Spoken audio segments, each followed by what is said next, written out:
ఒక క్రైస్తవునిగా నీ జీవితం ఎలా ఉందో నీకు నీవు పరీక్షించుకున్నావా?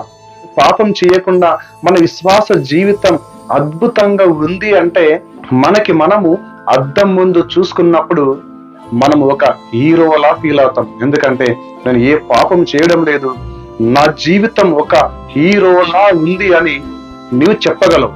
కానీ నీవు ప్రతిదినము పాపం చేస్తూ క్రీస్తును అవమానపరుస్తూ ఉంటే నీవు అద్దం ముందు నీకు నువ్వు చూసుకున్నప్పుడు నీకు నీవే ఒక రాక్షసుల్లా కనపడుతుంటావు. నా బ్రతుకు ఎందుకు ఇలా ఉంది? అద్దం ముందు నీ మకం నువ్వు చూసుకోవడానికి కూడా నువ్వు ఇష్టపడలేవు. ఎందుకంటే నీ జీవితం ఆ విధంగా పాడైపోయింది.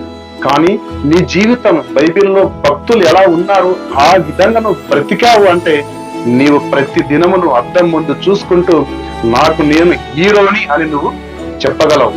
ఆ విధంగా నీ జీవితం ఉందా? జీవితం ఆ విధంగా ఉంది అంటే మనకు ప్రతిరోజు క్రిస్మస్ పండగనే. మన జీవితం అలా లేదు అంటే మనము క్రిస్మస్ పండగను చేయడానికి కూడా అర్హులం కాదు.